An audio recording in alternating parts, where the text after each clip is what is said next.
you see me in videos, you see me in person jump around and scream, let's effing go in the middle of a dance floor. I've learned that even though clients want that from me, I'm not going to give it to them in those moments because honestly, like if I were a guest and I saw that guy jumping around and I'm not, I've only had like one drink, and not six yet. And the Yeah, DJ is yeah, playing more like Afro house and yeah, not yeah. yet like club bangers. It's going Right. to be weird. It's going to come across as tacky and distasteful. So, as much as I can be that high energy guy, it really starts with the energy in the room first, and then I'll kind of match that. All right. So, welcome to The Right Fit. Today, we're joined by a man who has turned high energy performance into an international brand. Jason Nelson, widely known as the essential saxophone player or saxophonist. From the Great Gatsby Mansion to Dubai, Jason is a global performer whose versatility on the sax and also on the piano has been featured in major networks. We're talking ABC, CNBC, MTV. He is a master of creating that unforgettable atmosphere at weddings and high stakes events where energy is everything. So, Jason, you're back in New Jersey after some traveling. Welcome back. For us non-experienced travelers like yourself, any tips or recommendations to kind of get over that jet lag from the time zone difference?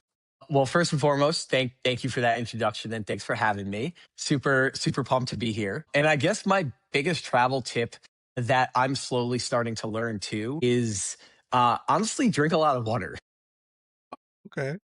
Water has been huge for me because they say something where when you're in the air, you get dehydrated. There's some science behind that. So I try to drink as much water as possible. And also, I've been stocking up on electrolyte packets. Okay. So when I travel, especially because I'm already, it takes out a lot of energy to travel. And then when I get to whatever destination I'm at, of course, I'm not just like sitting around doing nothing in the hotel room. So I need that energy. And sometimes that comes in the form of caffeine. But I have some friends that don't even, take any caffeine supplements at all and just rely on electrolytes, and that's sodium. So there's a brand that I actually just stocked up on called like Elements. It's like LMNT. Just bought a bunch of electrolyte packets and now I'm taking them everywhere I go because as much as I want to continue to bring the energy, I need to have energy myself. So staying hydrated for me is something that I do it even when I'm not traveling too. Smart. Right. Yeah. I mean, it's traveling is a different ball game, and especially when you still gotta either be on top of your game or perform. Doesn't what do you got to do to not get thrown off? And like, I guess with that, I one time saw a post. I think it was a carousel where you kind of just put like a bunch of number things, and one of the things stood out to me that I guess we need to hear every now and then where you put like social media is not real life, but like I'm curious, right? So we see you on social media for the most part. We're like seeing this high energy guy. Is this Jason on a Tuesday at 7 a.m. or is this the Jason that we reserve that turns the flip, you flip the switch for like an event? I think it really depends on the environment. At 7 a.m., I could be the high energy guy even by myself, but often that's going to come when I have something that I'm like really, really, really excited for. And I'll put on a mix in my apartment, and I'll make myself breakfast and coffee and something that I have to look forward to. But something that you're familiar with Fat Man Scoop. Of course. Yes. When I saw Fat Man Scoop and rest his the soul, when I Yeah. saw him speak at the DJ Collective almost 5 years ago, something that he said was that whether you're in a room of 5 people, 50 people, or 50,000 people, to bring the same energy and deliver the same experience at the same time. In that moment when he prefer, and trust me, I have a point to this whole story. In that moment when he did a little surprise performance for us, there weren't that many of us, but he turned it on and it was really really interesting and awesome to see him bring that same energy no matter what. However, what I will say is that my performance oftentimes is built on the energy in the room. And yeah, you could say that starts from me, but at the same time, I can't do too much to the point where it becomes a turnoff. And I have this happen. I'm sure it happens to you where it's the ability to read the room. And sometimes when I'm playing events, if the energy is not there, maybe yet, and the dance floor looks a little bit more awkward, let's say people aren't like dancing, they're just kind of like mingling and having conversations. That for me has been something that from experience, I've learned that even though you see me in videos, you see me in person jump around and scream, let's effing go in the middle of a dance floor. I've learned that even though clients want that from me, I'm not going to give it to them in those moments because honestly, like if I were a guest and I saw that guy jumping around and I'm not, I've only had like one drink, and not six yet. And the Yeah, DJ is yeah, playing more like Afro house and yeah, not yeah. yet like club bangers. It's going to be weird. It's going to come across as tacky and distasteful. So, as much as I can be that high energy guy, it really, really starts with the energy in the room first, and then I'll kind of match that. 100%. And I feel like just to add to that, with the whole reading the room, let's call it phrase that is thrown around, I feel like at this point very loosely, because it's like the key term that, maybe a couple wants to hear, like, I know how to read the room. Not everybody knows how to read the room. And I feel like reading some of those cues, it's like, where is the energy at in the room right now?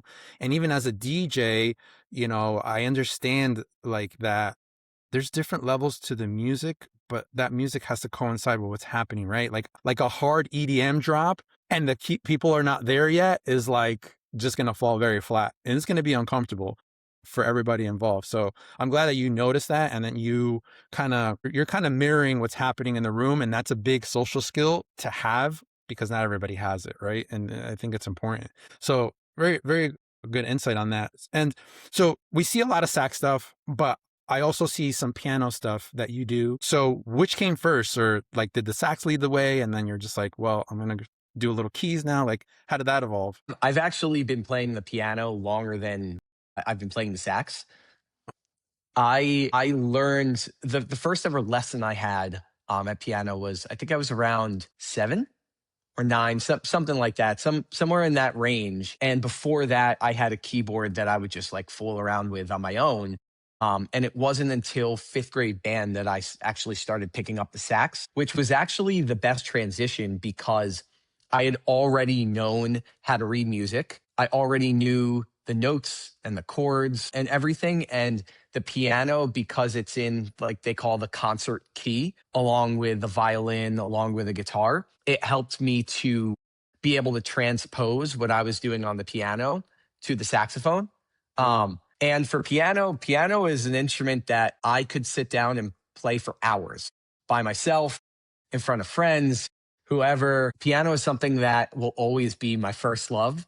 And then saxophone for me is an instrument that I'm fortunate to be able to entertain with because it's portable and I can do what I truly love, which is to entertain and bring the energy in a way that I can't necessarily do on the piano. So it's really hard for me to choose between instruments, but I would say saxophone for others to bring a party and piano to evoke a different kind of emotion.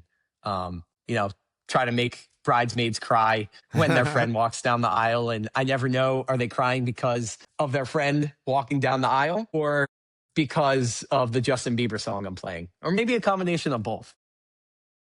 Yeah, So I agree with that one. The emotional strings, let's call it, that you can pull with a high emotional moment, like a wedding, like a walking down the aisle, a reveal sometimes when they're opening those doors, accompanied by the right song at the right time, especially if it's like on the keys or something a little bit more dramatic. It's like sometimes I want to cry. Don't judge. So I completely agree. And I think it's great that you have the ability to do both and that journey that you've gone through musically, one helped the other and it still exists to this day. Like you haven't let either one of them go. Cause I feel like sometimes as, let's call it artists, sometimes you kind of hear the term like, nah, you got to just focus on one thing to really be good at that one thing and not do all these other things. But I honestly don't believe in that. I feel like sometimes we're meant to do more than just one thing.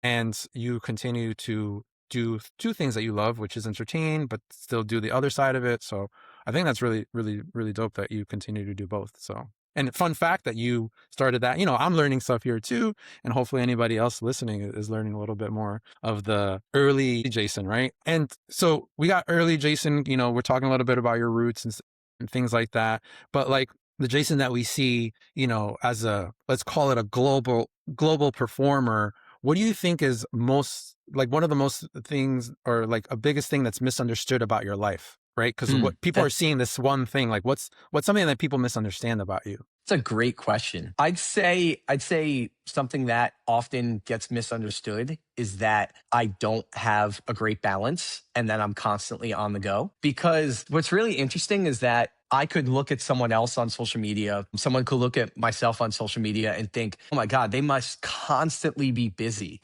They must constantly never have downtime." And the honest answer is that I have a great work-life balance. And it's something that I feel like I've had ever since I started. And that doesn't mean that I haven't, set out and accomplished goals or had days or months that I'm more dialed in. But something that, regardless of what career I've ever had, and now it's been 6-ish years since I've worked for myself full time, I get to control it. No one else gets to control when I choose to work and when I choose not to. So I think for me, in terms of someone that might see me and might be inspired or curious, by this industry, it's really whatever you make of it. And you can choose to have no downtime and be on the go. And maybe that means you accomplish your goals quicker. But something for me that I truly, truly believe is that I've accomplished pretty much all of my goals of what I thought my life was going to be at 31 when I think back to age 23, 24. And that does not mean that I don't still have goals. But my point in saying that is that when I think about what my life was going to be when I hit my 30s, when I was 23 and still working at my marketing job, I never would have guessed that this would be my life and that I fall in full control. And I feel like I have the ability to do anything I set my mind to. So, for that reason, that sometimes grounds me to kind of take a step back and be like, no, Jason, like you're chilling. You don't have to go all out if you don't want to, because you've already proved that you can have a balance and still keep in touch with your family and friends and still try to prioritize that as much as possible. And you're a father, right? Father of two, I have a newborn. So yeah, yeah. What you're saying is I hitting. respect it. Yeah. I respect that. And no, am I at the stage to have kids right now? No. But I know that when that time comes, I'm going to put that first above anything career wise. And I will mold my career around my family life because for me, that's the most important thing. So yeah, I think a big misconception is that I'm constantly on the go and don't have time to prioritize friends or relationships when actually it's the other way around for me at least. I mean, that's amazing. And I've been guilty of the grind culture versus the non one in the sense of like, I was at one point in my life where I did my full-time job and a full-time business. You're talking 100-hour work weeks were like the normal for me. And when I didn't have something maybe on a weekend or something like that, I felt like lost. Like, what am I doing? I felt paranoia. Like, did I miss something on my calendar? Like, all of the above. Looking back at it, none of it. None of that sounds healthy, right? But I was there because of like especially like in our area, we live in this New Jersey, New York. It's like go, go, go. If like people need it yesterday. And that's what I grew up in, So I've been guilty of that. And now I'm more on the other side. And thank you for asking me about my kids. I do have two children. I ended up leaving the day job as well to try to find more balance. And then I still find myself not having that balance. Eventually, why I even adopted some things in my business, why I have an executive assistant and some other things, because I want to be more present with my family. Because what I look at, what I'm doing now, although it's fulfilling and I love it, I enjoy it. I can DJ all weekend. And on Monday, I'm still thinking about DJing. At the same time, I try to have like this, I don't know if it sounds dark or not, but like I have this moment in my mind where like I'm thinking of myself on my deathbed and none of that moment tells me that I'm sitting in my deathbed saying, I wish I would have worked more. Like I don't see that happening. I see like, I wish I would have spent more time with my daughter or my son or my wife, whatever it is. So you really hit the mark on that. And I'm happy for you that you figured that out earlier. Like I didn't start figuring that out till I was in my 30s or like mid 30s, so to speak. You know what I mean? Like a lot of this it's newer for me. So kudos to you, man, because you create that longevity in your career where you're still doing what you love, but spending time with the people that you love. I think it's a beautiful thing. And you did mention the word career as well as you were talking about that. So when did like things start, or like when did things stop feeling accidental and like really feeling intentional? Like, cause you went through like this transitional period and like you mentioned the marketing thing for a while and like you were a musician for a while, but like when did things just be like, okay, I'm just going to do this, to really like, no, this is like a calling right now, almost like this is what I need to do. It's so funny because it happened rather quickly. I played my first ever wedding at 19, and the day after that, one of my best friends told me, "You should try to find a way to do this full time." And that was Wow. back after my first event when I had no idea what I was doing and I wasn't, and something that I am so passionate about is this topic of, and I'm sure you've heard it, like, don't start a business just to start a business. And I am proof of that. I I personally do not think that I am an entrepreneur at like, even though I am an entrepreneur, I own my own business, I have my own LLC, and I doubt I'll ever go back to a non, self-employed job. You never know, but I don't think that if it weren't for finding something that I am super passionate about that I have made in my life over the past 6 years, I don't think I would have my own business. So, because of that, that's why I preach to anybody who's just trying to start a business to actually find something that they love to do that won't feel like work. Because that's, for me, what I started to do after I played my first ever event. I tried to replicate the feeling of how I felt performing with a DJ and feeling that adrenaline rush. So for me, it wasn't about being able, it wasn't immediately about being able to replace my marketing salary with performance income. It was just, how can I continue to do this? Because it's fun, and trust that the money will come later. So that happened about a year into it. And a year after playing my first ever event, I was ready to give my 2 weeks at my corporate job. And I'm glad I didn't at that exact time, because that's right when Murphy shut down New Jersey. So it's so interesting. The timing kind of worked out for me in my favor, that I was fortunate to still have a paycheck and use the downtime that was going on in the world and in the US and in New Jersey to kind of get a lot of my admin things up and running with my business, um, and do it slower, and then trust that the world would go back to itself at normal. And then I left that job in the fall of 2020. Even though events weren't like up and running completely, I Right. trusted that even though with colder weather, we might have an uptick in cases, which we did, but Yeah. I knew that the second the world goes back to normal, people are going to be itching to party again. And as you know firsthand, 2021 was insane. Yeah. So Yeah. I kind of just had to bet on myself and trust that things are going to work themselves out. And looking back, I regret nothing, because that's also when I moved to the Hoboken area and felt a different kind of energy, and it all just worked out. It's amazing. Amazing how it's like when you trust the process, as cliche as it sounds, that everything always works out in the end. And that you also took advantage of what was happening in the world at that time. You know, I did my full time and the business for like 10 plus years before I had like the, all right, I'm going to leave, but every year I was like, I'm going to leave next year. I'm going to leave next year. And then it got to the point where it was like, you know what? There's never going to be this perfect day and this perfect time and this perfect thing. Sometimes you just got to take the leap of faith, and you took it. But you also took what I would call somewhat of a calculated risk as well. So I think that young business people and entrepreneurs can learn a little bit of both, that you do have to have some type of game plan or some type of way of saying, can I make some money doing this thing? Although I know it's not all about the money, but especially where we live in the world, it's a little expensive to live. It's good to have a little bit of both. So that's really cool. I love hearing these stories because once again, it could really impact somebody else who maybe is in this in the place that you were in 2019, 2020, around that time. I know that it would have helped me for sure. Earlier, we spoke a little bit about like that whole like handling crowds and wedding emotions, right? So when you're working with people or like in these crowds, like these are very emotionally charged days.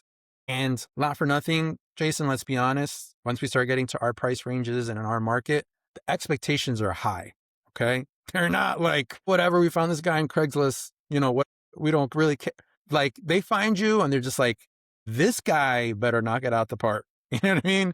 How do you handle those expectations? I think for me, something that I love is that even though the stakes are higher, most often my clients and couples are so excited for me because sometimes we've met in person if they see me at a friend's wedding and came up to me, "Hey, I'm getting married a year and a half from now, are you available?" And then we'll keep in touch. But a lot of the times, because I post a lot on social media, whether it be organic footage of me doing my thing on the dance floor or spoken word, I've been told that, and vice versa with my couples too, because I'll follow them on Instagram. We feel like we know each other. Okay.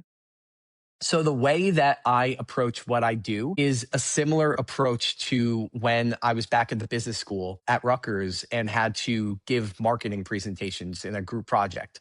And with public speaking, group projects, anything like that where you're presenting, what I learned growing up was that, when you're listening to someone present something and you're in a room, you want that person to succeed. You want that person to give it their all and not be awkward, because if they are, if they show that they're nervous and they stutter over their words and they're a little bit awkward, the entire room is going to feel it. Yeah. So because of that, I know that every single person in the room wants me to do well. So that kind of gives me more confidence that, oh, I'm going to kill it. I'm here to deliver and do my very best. Everybody wants me to be here and everybody wants me to liven up the event, including the bride and groom. So that just makes me a little bit more confident. And then, like I said, I'm very fortunate that besides a few songs here and there during a dinner performance, there isn't really a script that I follow. So if one moment doesn't necessarily hit, I don't take it personal because I know that I'll have repeat moments throughout the night to make up that energy. So you definitely have a plan of attack, and it's cool how you use and once again, I like kind of tying it back to like what we were just talking about before, how you're using previous moments like your marketing or the school stuff or like, it's coming back in a lot of these conversations. So it's just like a testament to be like, you have to go through whatever you went through to get to where you are today, because all these things are just a compounding effect. Like you're literally pulling pieces of different parts of your life to make you good at what you do, not just a talented musician, but also somebody who's approaching it in a certain way and doing things from a certain matter, not just saying, well, I'm just going to, I'm a musician and I know how to play some good music and then that's it. No, you're connecting with your couples and you're doing different things with them to create that relationship and to create that comfort, which I think is amazing. With that said, you're dropping some nuggets here. Young musicians starting out, what would you tell them? That's a great question.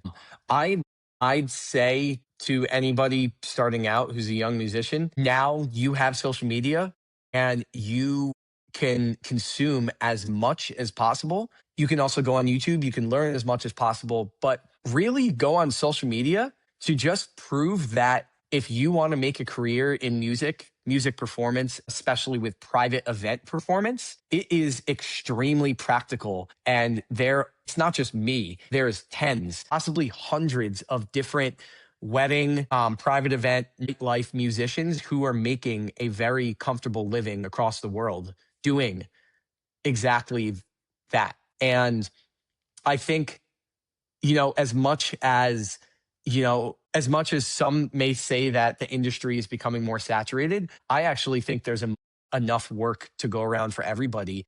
And you don't have to be the first. You just have to show up and do something that speaks to you. And for me, before I started, I knew of through social media or seen in person other musicians, entertainers who were doing something similar with, let's say, the saxophone, percussion, violin, playing with DJs at events.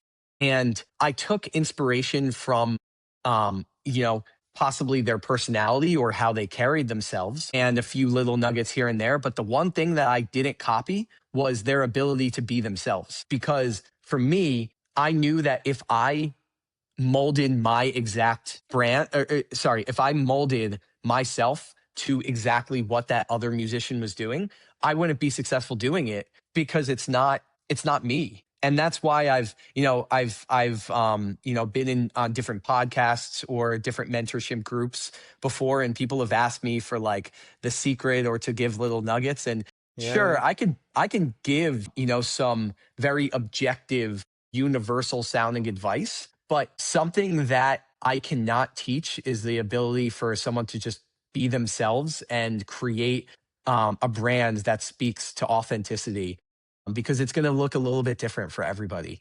For me, you could tell someone how to run a performance musician Instagram, and they'd say to have every post, very curated, to have a certain aesthetic and look if you want to reach the right client. And I don't buy any of that. Like Yeah. for me, I buy it for someone else, but for me, I continue to just do what I think is authentic to myself and hope that I attract those couples who find value in my authenticity. And until that doesn't work, I'm going to continue to do it. So that's why I can't accurately give 10 steps to follow. It might be one of the reasons that I don't make as much money, because I'm not selling a 10-step course I out was gonna there. say But I masterclass. can't. I don't want to sell a masterclass, at least right now in my career, because I don't think that what I've done can directly apply to the next person, because I've done things in such my way that I don't want to steer someone the wrong direction, because they're not going to be able to do exactly what I did and have it work for them. They got to do what works for them. Wasn't 1,000%. I think it's important that, like you said, you weren't necessarily reinventing the wheel when you started. There was already other musicians doing what you're doing. So maybe you took a little inspo from that, but at the same time, you had to make it your own and you had to be yourself, which I think it's the hardest thing, especially now in the social media age that we live in, where it's like it goes from inspo to just like mirroring to the point where it's like, what are the differences here? You still got to be yourself. And you mentioned some things like the scarcity mindset of like saying like some people not thinking there's going to be enough out there. When you feel like there's going to be more than enough for everybody to go around. What's like a wedding and events industry myth that you wish would just kind of go away? I guess, getting back to the whole hustle culture, Mm. something that I wanted to bring up before was that often when I play an event and I'm talking to vendor friends, whether it be, someone who works at the venue who I'm friends with, or a planner or a photographer, and I ask them, yo, how's it going? And they'll be like, dude, nonstop. You know how it is. And I know what they mean. So I'll always say, yeah, I feel you. I understand. But I can't relate. And, I sometimes I almost feel guilty for telling everybody, hey, I actually can't relate. I was at my pool today for 3, 4 hours, because that's what I'll prioritize is the I balance. I'd say that's a myth, that everybody is just grinding, grinding, grinding, grinding. mm, But that's a big one. That is a what's big a one. what's another good myth? I Another myth. Did you happen to see? I think it was New York Times published an article about saxophones at weddings. No, I don't think so. I wish I'd have Yeah, seen it. a few months ago, an article came out, and the author talked about how saxophones at weddings have the cilantro effect, meaning almost like kind of what they compared it to what Santana did on the guitar in, I think, the '90s. Okay. where That's it was interesting. everywhere. It was everywhere. And then it got stale. And then it had like a marginal utility and a drop off. Like the more you heard Santana, the less you liked it.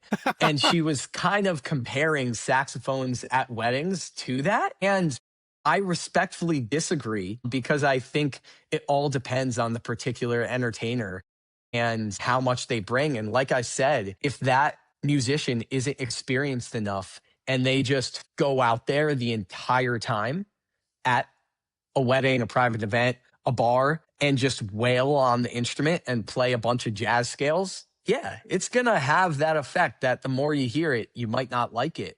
But that's why it's came with 6 years of experience for me to find to really narrow down on the moments more than anything, because the less is more approach is sometimes the sweet spot. And I can't accurately tell you exactly what that looks like because every single event I play is different.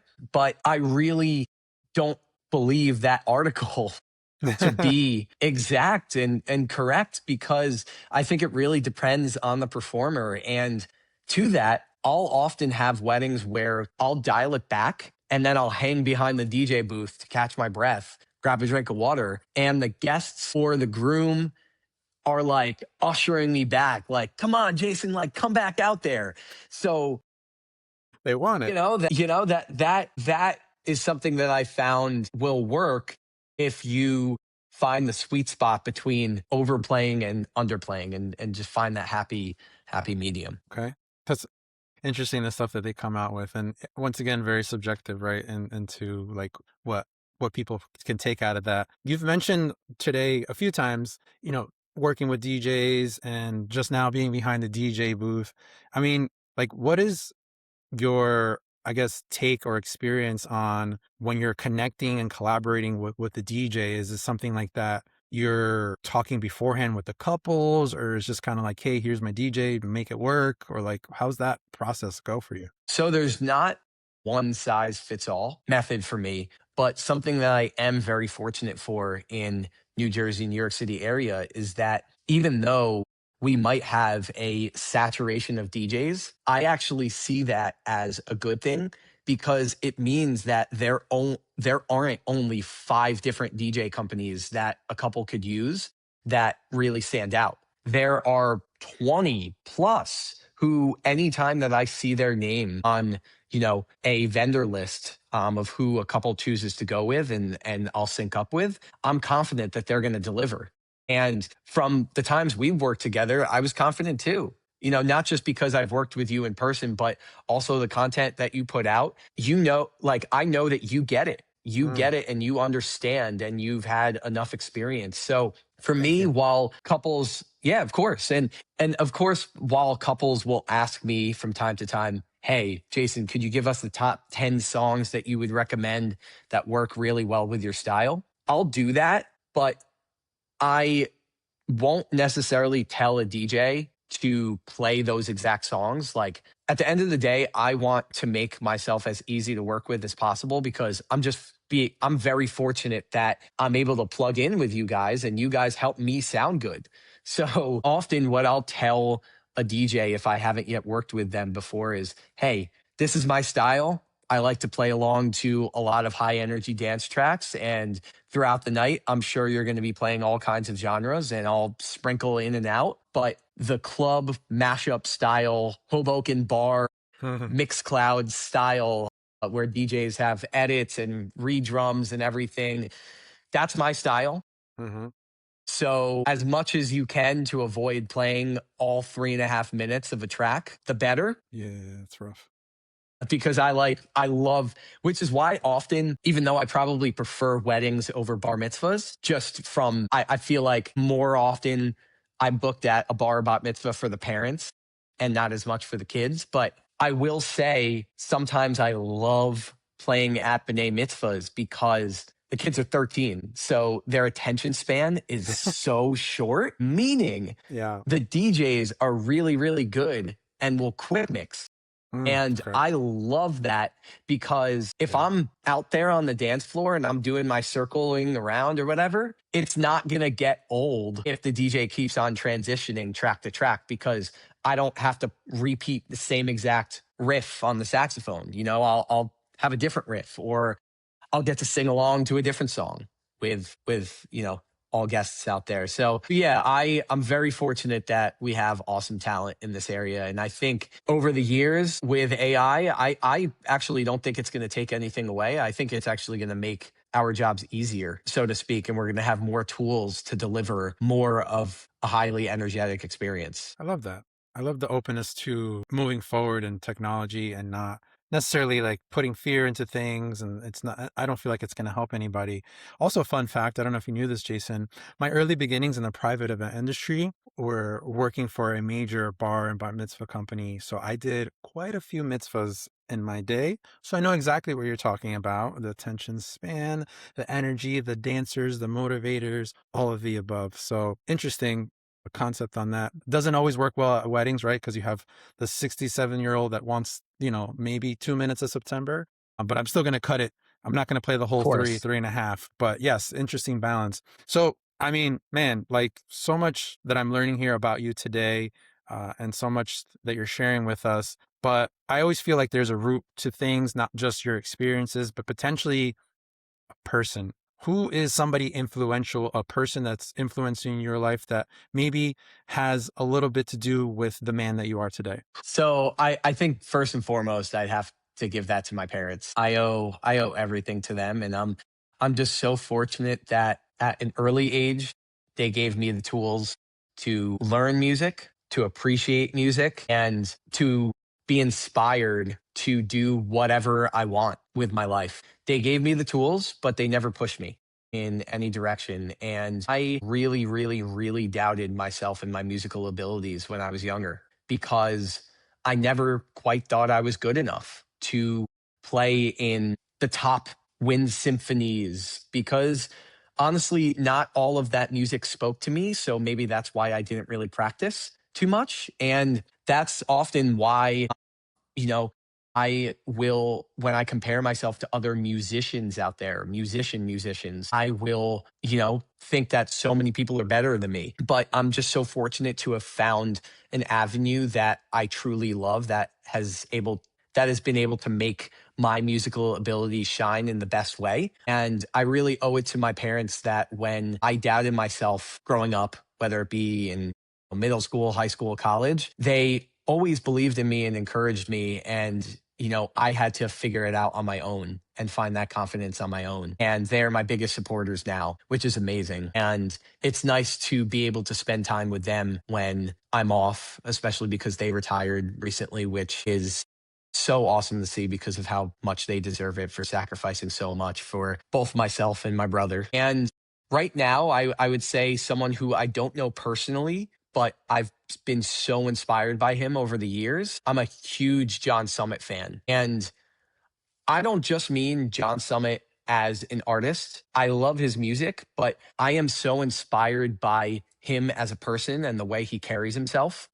even though I haven't met him before, but the way he carries himself online because we're the same age and it seems like we grew up in kind of similar environments. Like he grew up in a nice suburb outside of Chicago and I grew up in a nice suburb in Jersey and he graduated from a great business school and so did I and he worked a normal job for a while as did I and it really seems like even though he is literally like one of the biggest DJs in the world something that I am so inspired by and I take a lot of inspiration from on the marketing side of things is that despite any level of fame and success, he always makes himself seem approachable.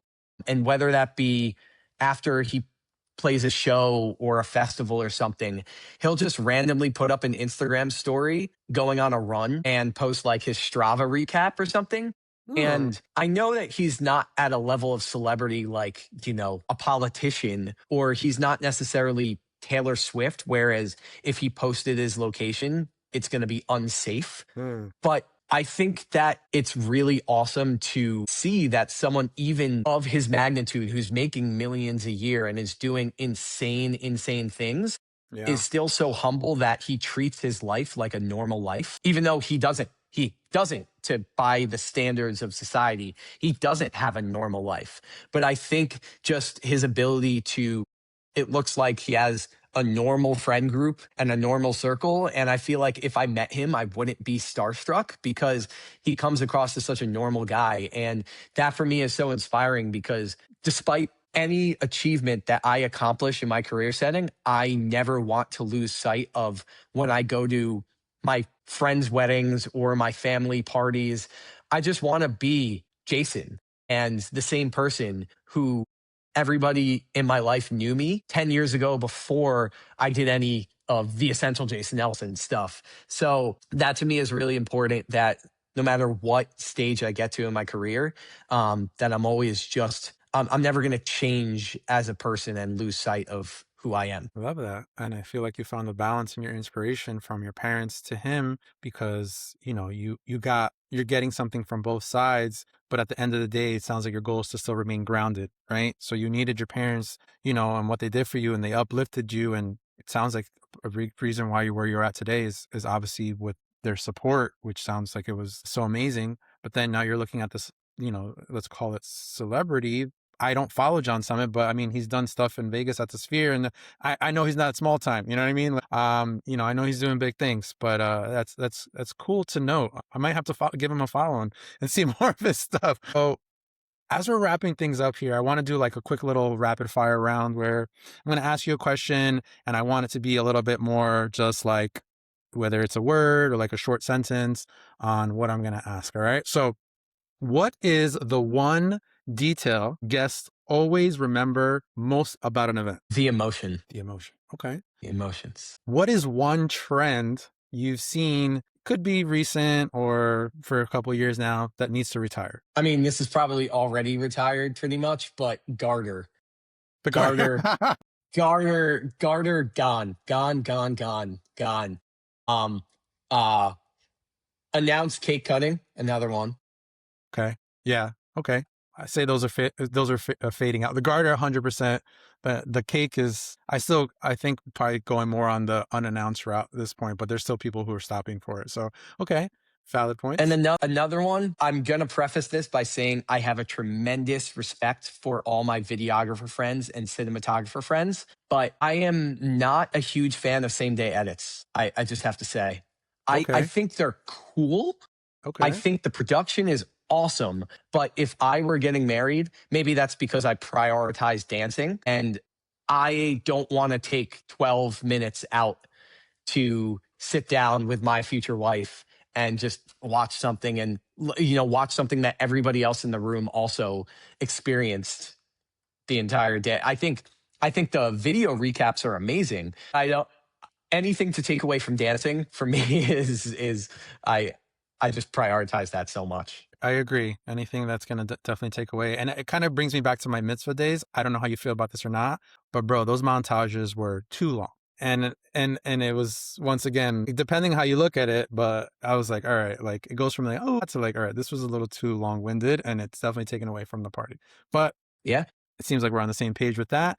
My last rapid fire question is if you could be remembered for just one thing, what would it be? Besides being myself, Besides, I mean, it could be maybe a characteristic of what it means to be yourself, right? Like if I just say Christian, to be myself, maybe a little bit more context to that. Like what about you, or is there a certain specific characteristic that kind of stands out?